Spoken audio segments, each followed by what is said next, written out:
अमरीका सालिसी कवला toll अवल मुंग support कराए लेकिन दे दामाना न चित यो कामयाब हुकूमत है चित मुल्क के कौम ता जुन नशवर कवला है अमन नशवर कवला है नुदा हुकूमत न हुकूमत जमुंग हमारा बजट IMF बनाता है, हम नहीं बना रहे। लेकिन मैं IMF से पूछना चाहता हूं कि जब हमारा बजट आप बनाते हैं तो हमारी हुकूमत को आप कहते हैं ये टैक्स लगाओ, ये टैक्स लगाओ, यहां टैक्स लगाओ, यहां टैक्स लगाओ। IMF वालों, कभी तुमने मेरी हुकूमत को यह भी कहा है कि ये करप्शन खत्म करो, ये करप्शन खत्म करो, ये करप्शन खत्म करो? करप्शन परवान चढ़ रहा है, हर दफ्तर करप्शन का मरकज बन गया है, हर अफसर ने करप्शन की दुकानें खोली हुई हैं और फिर कहते हो मुल्क की मईशत ठीक नहीं हो रही। तो इस लिहाज से हमने आगे बढ़ना है, हमें कामयाबियां मिली हैं और अभी मेरे सामने जिक्र हुआ 26वीं आईनी तरमीम का। तो आईनी तरमीम में यह तय हुआ है कि 1 जनवरी 2028 से मुल्क के अंदर सूद खत्म हो जाएगा। कहीं नजर नहीं आ रहा किसी महकमे में या किसी बैंक में कि सूद के खात्मे के इंतजाम हो रहे हों। यह है आईन का वो हल्फ जो तुमने उठाया है। आईन पर अमल दरामद करना और आईन से वफादारी का ये हल्फ जो तुमने उठाया है, यहां पर आप झूठे साबित हो रहे हैं। आपने विफाकी शरिया अदालत को मुअस्सर बनाने के लिए आईनी तरमीम की, वहां उलमा की सीटें खाली हैं, अभी तक खाली हैं। आपने इस्लामी नजरियाती काउंसिल की सिफारिशात पर असेंबली में बहस करने को आईन का हिस्सा बनाया। आज तक एक भी सिफारिश बहस करने के लिए असेंबली में पेश नहीं हुई। यह है आईन का हल्फ, इसे कहते हैं आईन पर अमल दरामद।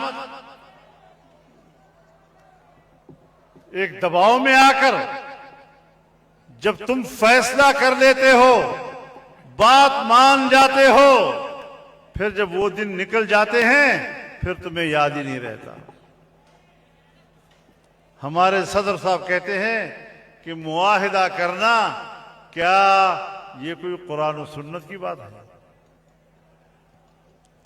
भाई आईन में तरमीम की है आपने, सिर्फ मुआहिदा ही नहीं है, आईन पर अमल दरामद नहीं है। और अपने लिए क्या कि ताहयात अब मैं मुस्तस्ना हूंगा, किसी कोई मुकदमा मेरे खिलाफ नहीं होगा। जरदारी साहब, हम कब आप पर मुकदमा चलाना चाहते हैं, लेकिन अगर ये इस्तिस्ना आपने हासिल किया और कल सदारत के बाद तुमने कोई जुर्म कर लिया, किसी को कत्ल कर दिया, तो कोई पूछने वाला भी नहीं होगा। क्या इस तरह का इस्तिस्ना खुद रसूलुल्लाह सल्लल्लाहु अलैहि वसल्लम ने लिया है? क्या इस तरह का इस्तिस्ना खुलफाए राशिदीन ने लिया है?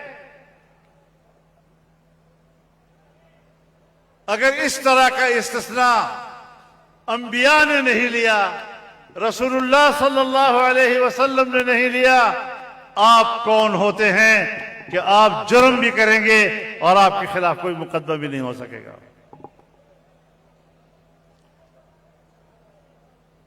हमारे बड़े बड़े ओहदेदार अब ताहयात बरात लेते रहेंगे।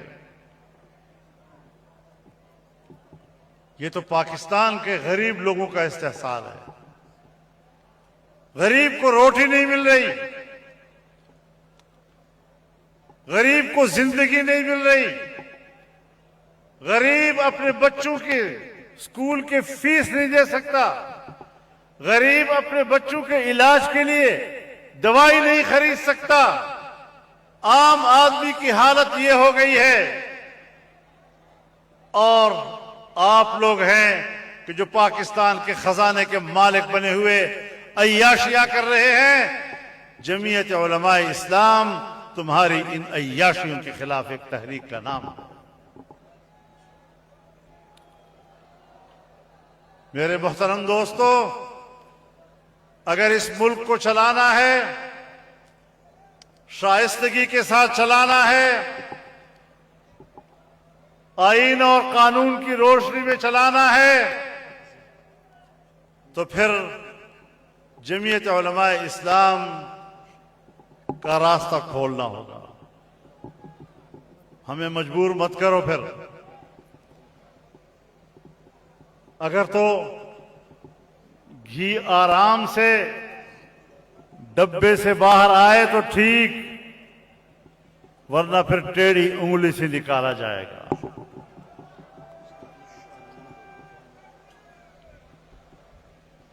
पाकिस्तान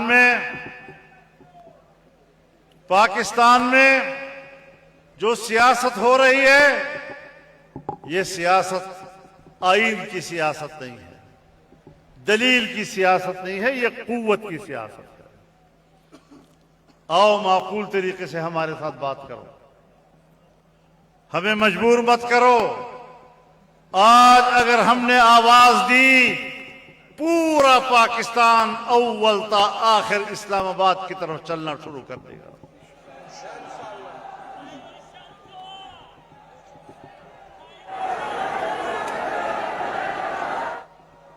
हमारे सूबे में खून बह रहा है, बलोचिस्तान में खून बह रहा है, और अभी कश्मीर के अंदर खून बहाना शुरू कर दिया है। वो लोग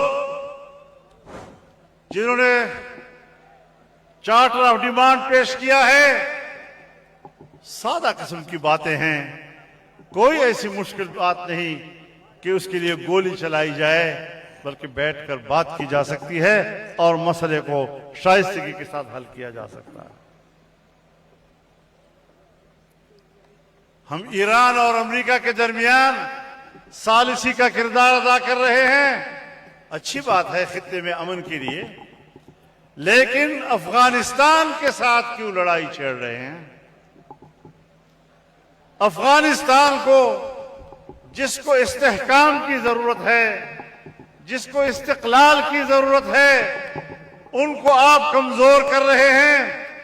आपको अपने पड़ोस में एक मुस्तहकम पड़ोसी चाहिए, लेकिन अगर अमेरिका और मगरिब उनको कमजोर करना चाहते हैं तो फिर प्रॉक्सी का किरदार पाकिस्तान ने अदा करना होता है। और कहते हैं हम तो दहशतगर्दों के खिलाफ जंग लड़ रहे हैं, दहशतगर्दों के मराकज अफगानिस्तान में हैं। भाई, अफगानिस्तान में तुम्हें दहशतगर्दों के मराकज नजर आते हैं और पाकिस्तान के अंदर तुम्हें मुसल्लह गिरोह नजर नहीं आ रहे। तुम्हारे थानों पे उन्होंने कब्जे कर लिए हैं, तुम्हारे फौजी किलों पर उन्होंने कब्जे किए हुए हैं, उड़ा कर रख दिया है उनको। किस तरह आप कहते हैं कि मुल्क पर हमारी हुकूमत है?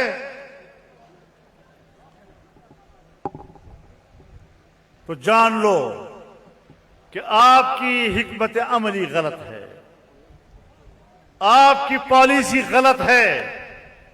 अपनी पॉलिसियों पर नजरसानी करनी होगी और सीधे हो जाओ, इलेक्शनों में चोरियां मत करो, जमीयत उलमा इस्लाम का रास्ता मत रोको, वरना जमीयत उलमा के बगैर तुम कोई मसला हल भी नहीं कर सकोगे।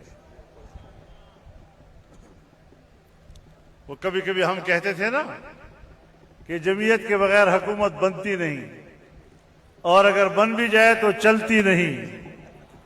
तो आज हुकूमत बनी है लेकिन चल नहीं रही। लेकिन इंशाअल्लाह अज़ीज़ तहरीकें रुकती नहीं हैं। आपकी तहरीक इंशाअल्लाह चलती रहेगी, जारी रहेगी।